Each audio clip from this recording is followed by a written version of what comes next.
हमारा देश, हमारी जिम्मेदारी। अब तक हमने जाना कि फंडामेंटल राइट्स भारत के नागरिकों के सबसे जरूरी अधिकार हैं। वही डायरेक्टिव प्रिंसिपल्स संविधान निर्माताओं ने लिखे हैं, जो भारत की सरकारों के लिए मौजूद दिशा निर्देशों का काम करते हैं। इसके पश्चात अब आगे संविधान ने भारत के नागरिकों के लिए कुछ कर्तव्य भी बताए हैं। संविधान में लिखे गए ये कर्तव्य वो बातें होती हैं जिन्हें पूरा करने की उम्मीद भारत के नागरिक से की जाती है। इन्हें आम भाषा में फंडामेंटल ड्यूटीज कहा जाता है। हालांकि जब हमारा संविधान बना था, उस वक्त तक उसमें फंडामेंटल ड्यूटीज जैसी कोई भी चीज नहीं लिखी हुई थी। लेकिन फिर बाद में 42वें संविधान संशोधन एक्ट की मदद से साल 1976 में उन्हें संविधान में जोड़ दिया गया। ऐसा करने के लिए संविधान में एक नया पार्ट 4A आर्टिकल 51A जोड़ा गया था। इस आर्टिकल 51A में जो बातें लिखी गई हैं, उनकी उम्मीद भारत के नागरिकों से की जाती है कि वो इनका पालन करेंगे और देश की एकता और अखंडता को बचाए रखने की कोशिश करेंगे। हालांकि इनमें जो बातें लिखी गई हैं, उन्हें लागू करवाया ही जाएगा, ऐसी कोई पाबंदी संविधान में नहीं रखी है और न ही इनका पालन न होने पर किसी तरह की कोई सजा का कोई प्रावधान है। लेकिन तब भी फंडामेंटल ड्यूटीज को संविधान का एक बेहद जरूरी हिस्सा माना जाता है, क्योंकि इन्हीं की मदद से भारत के नागरिक ये जान पाते हैं कि उन्हें अपने देश की एकता, अखंडता और सम्मान के लिए कौन से काम करने चाहिए और किन किन कामों को करने से बचना चाहिए। भारतीय सुप्रीम कोर्ट भी ये मानता है कि कुछ मसले ऐसे होते हैं जिसमें सिर्फ सरकार की ही जिम्मेदारी नहीं बनती, बल्कि नागरिकों की भी जिम्मेदारी बनती है कि वो उनमें आगे बढ़कर कुछ काम करें। अब एग्जाम्पल समझ लीजिए कि पर्यावरण बचाना न सिर्फ सरकार की जिम्मेदारी है, बल्कि इसमें देश के लोगों की भी उतनी ही जिम्मेदारी बनती है कि वो भी पेड़ लगाएं और पर्यावरण को बचाने की कोशिश करें।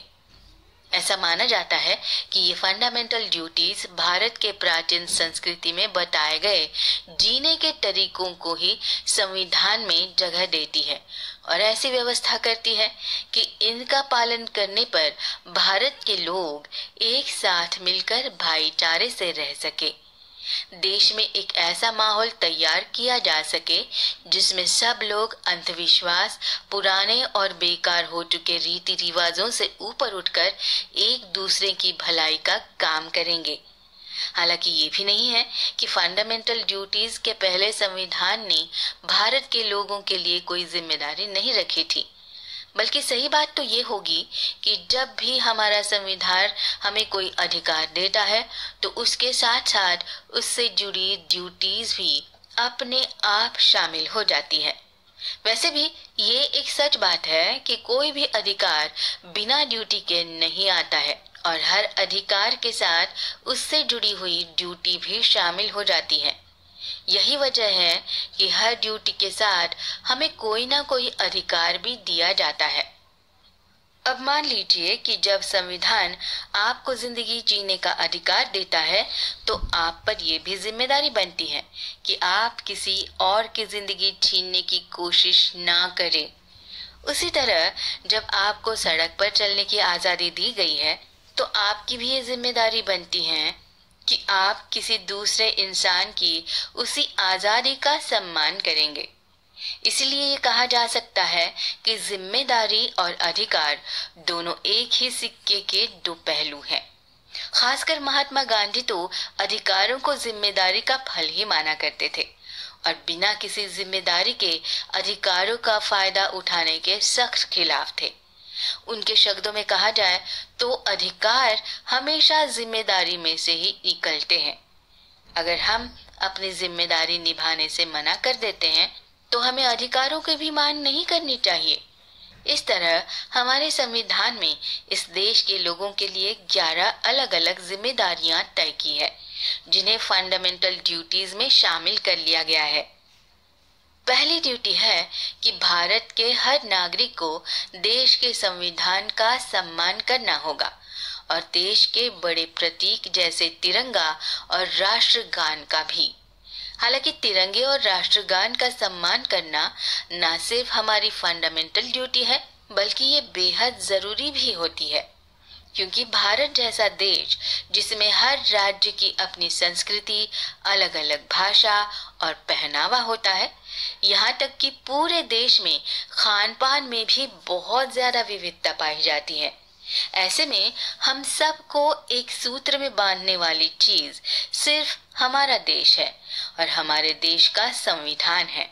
यही वजह है कि राष्ट्रगान और तिरंगा झंडा ऐसे प्रतीक हैं जिनके आगे हम आपस के फर्क भूलकर अपनी श्रद्धा दिखा सकते हैं। इसी के साथ राष्ट्रीय ध्वज हमारी कई सालों की यात्रा और संघर्ष का प्रतीक भी है। वही राष्ट्रगान हमें ये याद दिलाता है कि हम किस देश के रहने वाले हैं और उसके प्रति हमारा क्या कर्तव्य होता है। इसलिए हमारे संविधान के अंतर्गत आने वाले देश के हर नागरिक की जिम्मेदारी बनती है कि वो भारत के राष्ट्रीय ध्वज, तिरंगे और राष्ट्रगान जन गण मन का सम्मान करे। इसके अलावा जो दूसरी जिम्मेदारी हमें संविधान से मिली है वो ये है कि हम आजादी के आंदोलन से जुड़े हमारे आदर्शों और महापुरुषों की इज्जत करेंगे। इतिहास से जुड़ी जानकारी के हिसाब से करीब 200 सालों तक अंग्रेजों ने भारत को अपना गुलाम बनाकर रखा हुआ था और साल 1857 से लेकर 1947 तक हमारे देश के लाखों करोड़ों लोगों ने इस गुलामी के खिलाफ संघर्ष किया था। आज हम जिस आजादी के साथ अपनी जिंदगी जी रहे हैं उसको पाने के लिए लाखों लोगों ने अपना खून बहाया था और अपनी जान हंसते हंसते लुटा दी थी। इसीलिए आज हम जो हंसी खुशी जिंदगी जी रहे हैं उसके पीछे लाखों क्रांतिकारियों की कुर्बानी लगी हुई है। इसीलिए हमारी ये जिम्मेदारी बनती है कि हम फ्रीडम फाइटर्स यानी स्वतंत्रता सेनानियों का सम्मान करें और उनके बताए गए आदर्शों का पालन करें। हमारी आजादी की लड़ाई में अपनी ओर से पूरी कोशिश की गई थी। एक और जहां महात्मा गांधी के नेतृत्व में अहिंसा के रास्ते लड़ाई लड़ी जा रही थी, दूसरी ओर भगत सिंह, सुभाष चंद्र बोस और दूसरे क्रांतिकारियों की अगुवाई में हथियारों के साथ साथ अंग्रेजों का मुकाबला किया जा रहा था। इन्हीं लोगों ने हमें जिंदगी में सच्चाई, अहिंसा, त्याग, बलिदान और देशभक्ति की शिक्षा दी है। ये भी एक वजह है कि हमारे देश को इन आदर्शों की जितनी जरूरत अंग्रेजों के वक्त थी उतनी ही आज भी है। इसलिए संविधान ने आजादी की लड़ाई से जुड़े इन आदर्शों और महापुरुषों की इज्जत करने की जिम्मेदारी देश के हर नागरिक के कंधे पर डाली हुई है। तीसरी जिम्मेदारी ये है कि भारत के लोग इस देश की एकता, अखंडता और संप्रभुता की रक्षा करेंगे। इनमें संप्रभुता का मतलब हुआ कि भारत अपने देश से जुड़े सभी फैसले बिना किसी बाहरी दबाव के पूरी आजादी से खुद लेगा। भारत की ताकत उसके लोगों में ही बसी हुई है, क्योंकि साल 1947 में मिली अंग्रेजों से आजादी के बाद भारत के लोगों ने ही ये फैसला किया कि अब उन्हें गुलामी स्वीकार नहीं है और अपने देश का शासन वो खुद चला पाएंगे। यही वजह है कि अब इस संप्रभुता को बचाने की जिम्मेदारी भी भारत के लोगों के ही ऊपर आती है। इसके साथ ही हमें ऐसा कोई काम नहीं करना चाहिए जिससे इस देश की एकता और उसकी अखंडता पर कोई आंच आए, कोई खतरा आए। संविधान ने हमें यह जिम्मेदारी दी है कि हम ऐसा कोई भी काम करने से बचें जिससे इस देश की संप्रभुता खतरे में आए और इस देश के लोगों में आपसी भाईचारा और कश्मीर से कन्याकुमारी तक फैले हुए भारत की अखंडता में कोई दरार पड़ती हो। अब आगे तीसरी जिम्मेदारी से जुड़ी हुई चौथी जिम्मेदारी, संविधान ने हर नागरिक को ये भी दी हुई है कि हमें अपने देश के लोगों में भाईचारे और आपसी समझदारी को बनाए रखना होगा। आमतौर पर देखा जाए तो पहले से ही हमारे देश में जाति, धर्म और भाषा के आधार पर बंटवारे हुए हैं। इस वजह से भारत एक देश के रूप में मजबूती से बना रहे, इसलिए बहुत जरूरी होता है कि इस देश के लोग सभी तरह के भेदभावों से ऊपर उठकर आपस में भाईचारे और प्यार को बनाए रखें। इसी भाईचारे के लिए संविधान ने हमारे लिए तिरंगे के रूप में राष्ट्रीय झंडे और राष्ट्रगान जैसी चीजें भी बनाई हैं, जिससे अपने अपने राज्य, भाषा और जाति से ऊपर उठकर हम तिरंगे और जनगण मन जैसी बातों पर गर्व कर सके। भारत वो देश है जहां हमेशा से ये माना गया है कि पूरी दुनिया एक परिवार है और हम सब उसी परिवार के हिस्से हैं।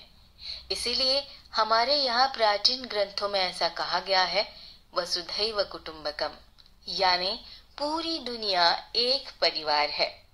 ऐसे में दुनिया को भाईचारे की राह दिखाने की जिम्मेदारी भी भारत जैसे पुराने देश पर ही आ जाती है। आगे आर्टिकल 51A में 5वीं जिम्मेदारी ये बताई गई है कि भारत के लोग यहाँ की प्राचीन संस्कृति और अपने देश की धरोहर को बचाए रखेंगे। हम जानते हैं कि भारत की संस्कृति का इतिहास 5000 सालों से भी पुराना है। इन 5000 सालों में भारत एक लंबा सफर तय कर चुका है। इस दौरान देश में कई बड़े बड़े योद्धा पैदा हुए और कई विद्वानों ने भी जन्म लिया। यहाँ प्राचीन काल से ही नालंदा और तक्षशिला जैसे विश्वविद्यालय बने थे और यहीं पर सम्राट अशोक जैसे महान योद्धा भी पैदा हुए थे, जिन्होंने पूरे भारत में अपनी जीत की पताका लहराई थी। इसी देश में गीता और उपनिषद जैसे महान ग्रंथ लिखे गए और यहीं पर कालिदास जैसे महाकवि भी पैदा हुए थे। इतनी पुरानी संस्कृति होने की वजह से आज हमारे पास अपने अतीत पर गर्व करने के लिए कई सारी वजहें मौजूद है। हजारों साल पुराना लिटरेचर यानी साहित्य, पुरानी मूर्तियां, मंदिर, तालाब और किले, महल जैसी चीजें आज भी मौजूद हैं। साथ ही इन सब की सुरक्षा करने की जिम्मेवारी भी संविधान ने भारत के नागरिकों को ही दी है, क्योंकि अगर संस्कृति न बचे तो देश के लोगों का स्वाभिमान और उनका आत्मविश्वास भी कमजोर पड़ जाएगा। लेकिन ये संस्कृति बचाने की जिम्मेदारी सिर्फ सरकारों की ही नहीं है, बल्कि नागरिकों की भी होती है। नागरिकों को भी आगे बढ़कर अपने देश के प्राचीन धरोहर की रक्षा करनी होगी। हालांकि हमें यहाँ पर यह भी समझने की जरूरत होती है कि संविधान जब हमें प्राचीन संस्कृति की रक्षा करने के लिए कहता है तो उसका मतलब ये नहीं होता कि हमें अपनी पुरानी और बेकार हो चुकी मान्यताओं और रीति रिवाजों को भी बचाए रखने की जरूरत है। ऐसे में हमें जिन चीजों की जरूरत नहीं होती तो हमें उनसे ऊपर उठना चाहिए और आज की दुनिया में जरूरी रीति रिवाजों को ही अपनाना चाहिए। इसके अलावा भारत के नागरिकों को संविधान में आर्टिकल 51A के तहत पर्यावरण बचाने, अंधविश्वास से दूर रहकर वैज्ञानिक सोच विकसित करने, सरकारी संपत्ति की रक्षा करने, हिंसा से दूर रहने और बच्चों को शिक्षा उपलब्ध करवाने जैसी जिम्मेदारियां दी हैं। हालांकि संविधान में ऐसी कोई व्यवस्था नहीं है जिसकी मदद से सरकार कोर्ट में जाकर इन फंडामेंटल ड्यूटीज का पालन न करने पर नागरिकों के खिलाफ कोई कार्यवाही कर सके। हालांकि ये मुमकिन है कि अगर सरकार चाहे तो इन फंडामेंटल ड्यूटीज को पूरा करवाने के लिए कानून जरूर बना सकती है। संविधान के आर्टिकल 51 में दी गई इन 11 फंडामेंटल ड्यूटीज को पूरा करने की जिम्मेदारी भारत के हर नागरिक की होती है। हालांकि भारत के फंडामेंटल राइट्स भारत के नागरिकों के अलावा कुछ शर्तों के साथ थोड़े बहुत विदेशी नागरिकों को भी दिए गए हैं। लेकिन फंडामेंटल ड्यूटीज पूरी करने की जिम्मेदारी पूरी तरह से सिर्फ भारत के नागरिकों पर ही होती है।